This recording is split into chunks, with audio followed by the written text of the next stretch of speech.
మరి మీకు తెలుసు ఈరోజు రాహుల్ గాంధీ గారి 55వ జన్మదినం పురస్కరించుకొని మనం ఇక్కడ మరి పండుగ చేసుకుంటున్నాం. ఎందుకంటే అది మన బాధ్యత. ఎందుకు అంటే ఆయనే బీసీ మహిళ నిలబడ్డది అని చెప్పగానే నేను ఆడికే పోతా, ఆడనే పాదయాత్ర చేస్తా అని ఆ రోజు ఎలక్షన్లో ఇంటికి రావడం జరిగింది.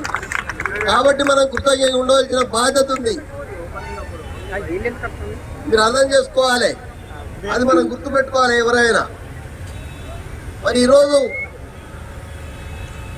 కొంతమంది బీసీల మీద, ఎస్సీల మీద, అనాగరిక వర్గాల మీద మరి కుట్రలు చేస్తున్నారు.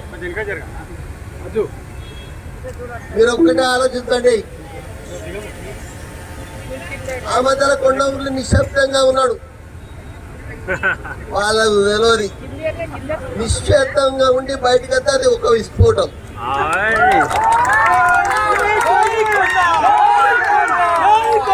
ఎందుకంటే మీరు లావాన్ని చూసిండ్రు మరి టీవీలల్లా మొత్తం మీద పొక్కుతా ఉంటుంది. కొంచెం సేపు పొగలు వస్తూనే ఉంటాయి, కానీ ఒకటే అగ్నిపర్వతం. మరి ఒకటేసారి మరి పేరుతుంది.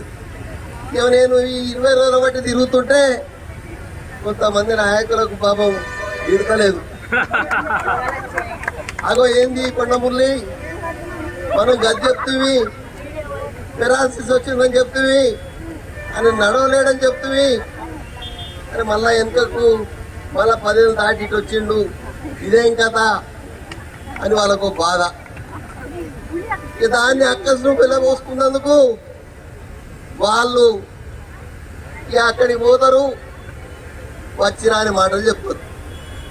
అయ్యా నేను ఒకటే మాట చెప్తున్నా, కల్నాయక్ ఏదైతే చెప్పిండో 45 సంవత్సరాల నుంచి రాజకీయాలలో సర్పంచ్గా, ఎంపీపీగా, పిఎస్సీ చైర్మన్ గా, డిసిసి బ్యాంక్ అధ్యక్షునిగా, 2 సార్లు ఎమ్మెల్సీగా మనం గెలవడం జరిగింది.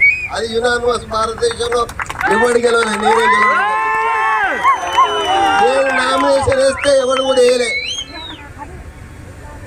మరి అలాగే కొండా సురేఖ కూడా మరి ఆ రోజు ఎంపీగా యునానిమస్ గా గెలిచి మధ్యలోనే ఎమ్మెల్యే అయింది. అందరు అంటారు, మరి మా ఇంట్లో కూడా నాకు కూడా లోపడి ఉంటుంది. మరి ఊకే 35-40 సంవత్సరాల నుంచి ఈవెన్ ఎమ్మెల్యే చేస్తారని అయితే బాగుంటుంది.